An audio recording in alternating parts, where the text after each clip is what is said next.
Gospel Challenge. It is Advent.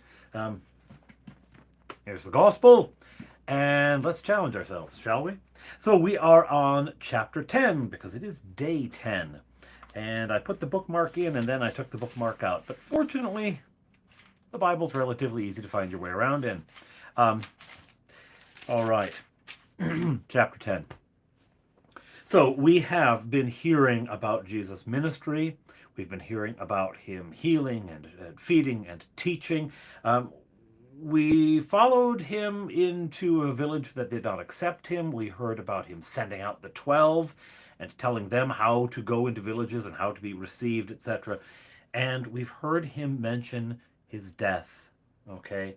We've heard him tell his disciples that this is not easy stuff. This is not simple. This is not comfy or cozy. It is challenging stuff. Okay? So now he has sent the 12. Now he's sending the 70.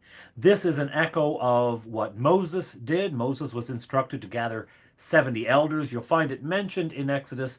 It's more explicitly talked about in Numbers. And so you can find that in Numbers. It's again not the end, not the beginning. It's sort of ways in like a 10 chapter 10 or something. Um, Actually, I'll just look. It's not terribly far in.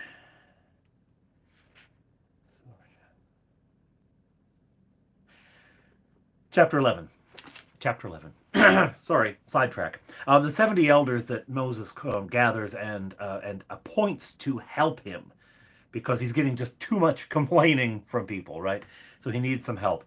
So the 70 elders are then echoed here as Jesus sends out the 70 into the world. And he gives them much the same message. And this is when he tells you, I'm sending you like lambs into the midst of wolves. Carry no purse, don't take any extra clothes, etc. Just go, essentially, go armed with nothing but the gospel. That is what you're carrying to the world. And oh, how I wish the church would remember this.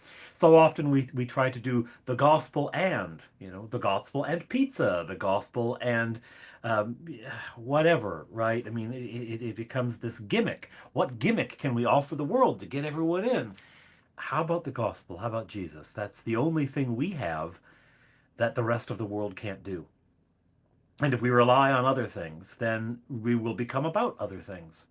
So go just with this message. They have just the most basic equipment, like a pair of sandals, a staff, just go with that. And out they go.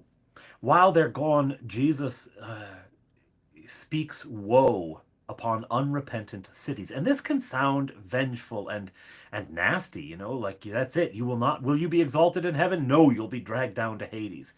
It can sound awful. But it's good to keep in mind that this is not, it's not doled out as punishment. It is consequence. If you don't turn to God, to whom are you turning? If we're not looking to God, who are we looking to? Who will fill that spot, the spot of God in our lives? Because it will be filled. Humans worship. It's part of what we do. What are we going to worship? What God are we putting at the center? Right? The 70 return, and they report astonishing success. Demons are submitting to them. And Jesus says this wonderful thing. I watched Satan fall from heaven like a flash of lightning. First of all, a flash of lightning is instantaneous, right? It's about as fast a thing as the ancient world was going to know. It is not something that takes a long time. It goes across the heavens, right? The thunder rolls on afterward. But the flash of lightning is very fast. Now, the interesting thing is, in the Greek, which is not something you're going to pick up if you're just reading in English, but in the Greek, it's actually, I began to be watching Satan fall from heaven. Isn't that fabulous? Um, Even though a flash of lightning is an instant thing, do remember that all time is present to God. I do remember, like, this is something that we just, of course. Um, God is all time and in all places, right? And so everything is instant to God. Everything is now. God sees you being born, God sees your death. God sees everything in between. To begin to be seeing Satan fall and comparing that to lightning flash is astonishing. I can't even begin to unpack what the beginning of a long process of something that happens in an instant. Right? Satan falls the moment Jesus rises from the dead. His reign is over. But we continue to fight Satan in our own hearts, in our own world today. Right? We struggle against temptation. We struggle against falling into sin. And so, there's wonderful stuff there. Anyway, and then Jesus rejoices in the Holy Spirit, thanking the Father, because the Father has hidden these things from the wise, right, and revealed them to infants.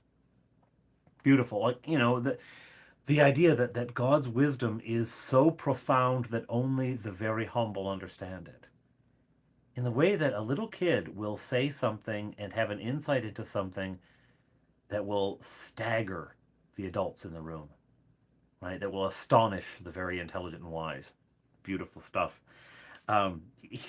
Because God's wisdom isn't heard with the mind alone, but with the heart also, right? If we hear things just with our mind, we begin to reduce them to materialist, logical positivism, rather than to the delicate balance of grace and free will and all the nuanced beauty that the world really is about.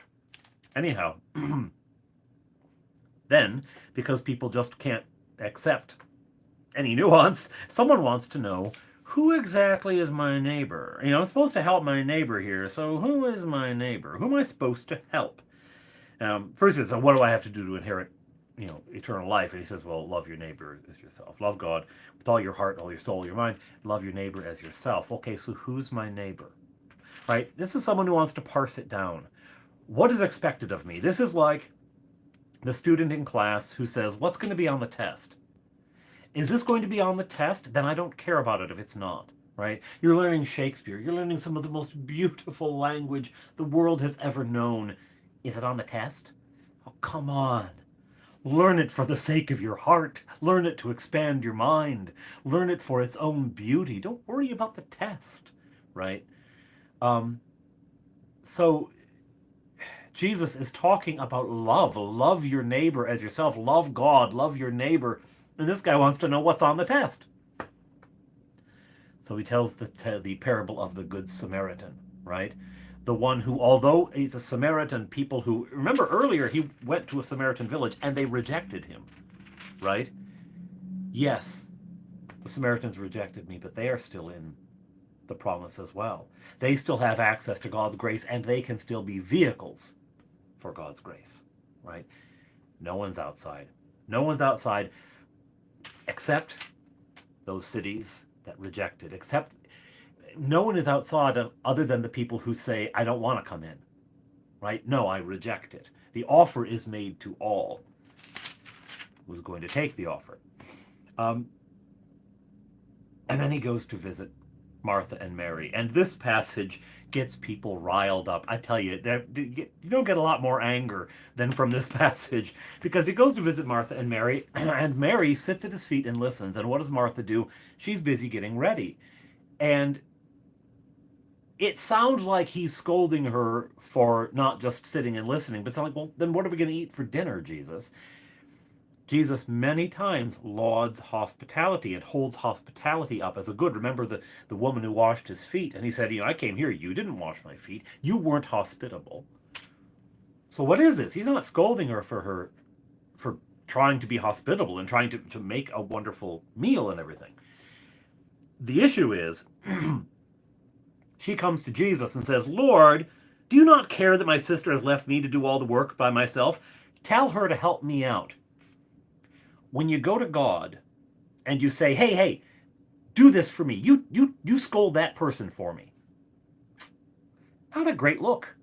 Not a great look trying to get God to do your scolding for you,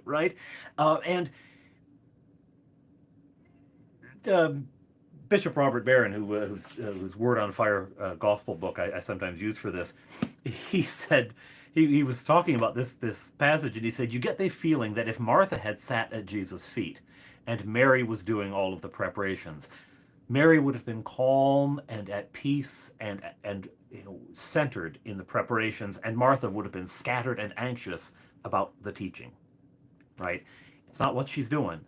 It's how she's doing it. It's how she's receiving. It's how she is approaching the world, whatever is in front of her to do, right? Mary has taken the place of a disciple, right? To sit at the feet of the teacher is where a disciple sits. She is a disciple. This is the Mary of Mary and Martha, not Mary, the mother of God. Also a disciple, though. She followed in her son's wake and sometimes, misunderstood what he was saying. But it's just like the rest of the disciples did. But here Mary is receiving what Jesus has to say and to offer the world. Martha could receive it in service, but is not receiving it, and she's instead focused on her perceived injustice, etc., etc. She's worried and anxious about many things. She is again scattered. Diabolane. Mary is one. Okay. Anyhow, there we are at the end of the 10th chapter, and we are a little under halfway through. We got 24 days of this Advent challenge, and we're 10 down, so we're getting to the halfway mark. And things will start heating up. Things are going to start heating up soon. At any rate, right now we're hearing such wonderful stories and teachings from Jesus, and I hope that you enjoy reading them. So break out the Bible, get reading. This is the Advent challenge. Read, or if you are doing an audiobook, listen on your own, and challenge yourself. Challenge yourself to hear it not only with your head, but also your heart. God bless you.